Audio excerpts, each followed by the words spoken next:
So, good morning mga kauragon. Anong araw yan? Huwibis? Merkulis. Merkulis.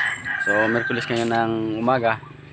Di tayo nakapag-vlog kahapon dahil busy sa trabaho. So, ngayon, ang araw na to ay nakapag-ano na. Kahapon, nakapag-ano na si Nunoy. Nakapag-asintada na sa... Hop! Hi ka na muna eh. Hi. Hello, kape-kape. Kape-kape. Ito na yung ginawa ni Nunoy. Yung bakod. Paglagay na ng poste. 4 na poste yan. Tapos kapag asintada na siya. Ayan. So nabuhusan na rin yan diretso. Ito doon. Kapag buhos na. So ito na yung mga dowels niya. So ang distansya ng ating ating mga poste 290. Yan. Mga poste. Kada poste 290 yung distansya na dahil sa dinivide lang yung haba tapos yung ano niya kung ilang papasok. So 290 na ipasok na sintada ay na poste punta doon. So bali kada kulom may tatlong dowel siya kada tatlong kulom para sakto lang sa 760 halos 60 lang yung pinakapagitan niya 65 punta doon sa dulo. So habang ginagawa natin yung kahapon, so tayo naman dito sa kabila. Ito yung ginawa natin dito sa kabila. Tapos kakagawa natin yung kahapon kasi magiging buhos kasi nito hanggang dito. Kaslop kasi garay ito ng sasakyan. So magiging garay ito ng sasakyan papunta doon. So yung buhos niya hanggang dito lang sa may taas ng ng pangalawang sintada. Kaya nakaslop siya. So diyan ang generator para di pumasok yung tubig sa taas. So tapos ginawa natin tong hapakan natin para sa tiles dito sa may laylayan ng ng tiris. Bali di pa natin nagawa dahil ngayon yun ang gagawin natin. So dito nibuwakbak namin yung pintura dahil dito yung skim coat. So susubukan sana namin na magkaroon na ng design. So basa pa, di pa kaya. So bumabakbak lang yung pintura tapos yung skim coat bumubukol. So pinatanggal ko para tumuyo. So yan, nililihay na lang yan. Yan. So habang tinatanggal din to ni Rodel, si Archie naman doon sa kabila. So si Archie binutas niya to. So ay muna kayo na ay. Ay. So binutas to ni Archie kasi para sa pintuan ng bodega dito. Bodega ng Baffles. Sa bodega ng Baffles. So naglagay dito ng pintuan para pinaka-open. So bali yung niya dito, yung dating lababo yan, tinanggal. So nilipat dito. Ito na yung naging lababo niya. Ito rin yung ginawa niya at saka. So, eskwala siya. So 120 by 120 yung niya. 120 by 120 yung haba, yung lapad niya 60. So bali naikabit na rin yung sa aircon. Yung ginawa natin nakaraang araw. Ito naikabit na. Naikolom na natin para supportan niya. So pansinin niyo malaki tong ginawa natin. So kasi purpose kasi nito, bibili sila kuya ng malaki-laking aircon para lang malakas sa loob ng bahay. So pag malaki binili nila, sakto na dito. So hanggang dito na yan. So sakto na.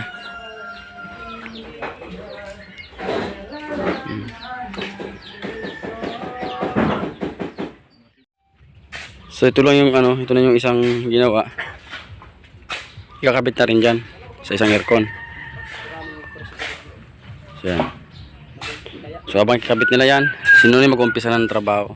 Yan, mag-asintada naman siya papunta doon. Mangyayari niyan kasi ito itataas daw to diretso. Kasi magdulutong ulit dyan ng panibagong bubong dyan. Pa taas na yan. Gagawa ulit. Kaya sobrang taas ng mga poste natin kasi dudugtungan yan. So yung mga oraw, nakapagsinsil na tayo dito. Yan. Nasinsil natin. So tutuloy natin yung continue na natin yung pag tiles natin dyan. So habang kasi ano na, alas 10 na. So break time muna tayo dito sa baba. So magbo-burger tayo.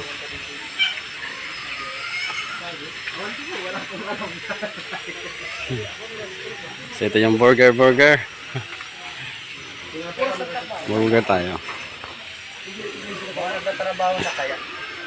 Big Angel Burger. Right. Yan. Sinabihan ko na kasi yun.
Kuragon, tinapos na natin itong ating tinatiles. So bali, may natira lang tayo dito para sa may hagdan.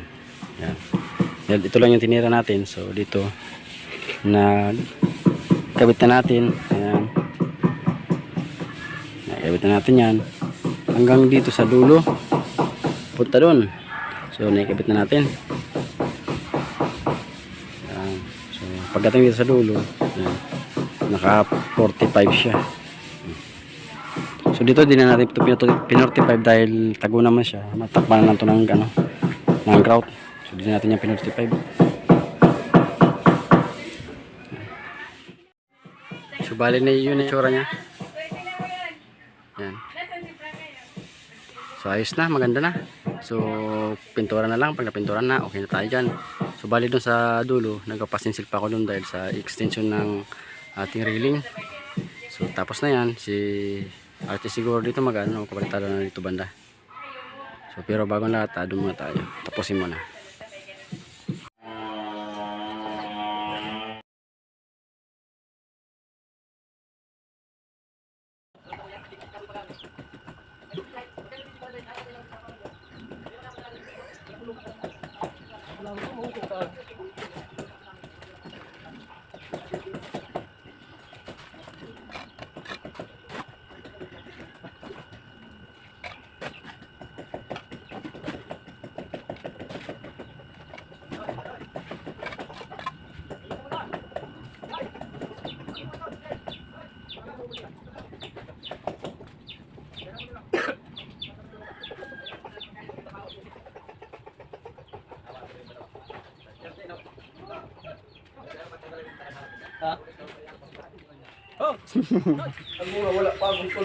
So mga Kuragon, ito na yung nasintada ni Nunoy. Halos naka-100 piraso siya maghapon. Yan, maghapon lang yan. 1, 2, 3, 4. So naka-4 na span siya. So yan na yung ginawaan. So halos mga 100 pirasong na ikabit niya ngayon maghapon. So sobrang bilis. Yan, napakabilis nitong magasintada. Hanggang dito na agad nasintadaan niya.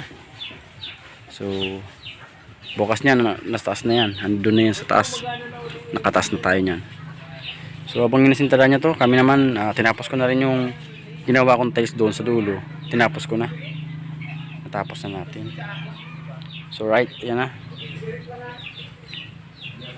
So ang bilis nino mag-asintada. Isang araw, ito yung nasintadaan niya. Siya lang mag-isa niyan.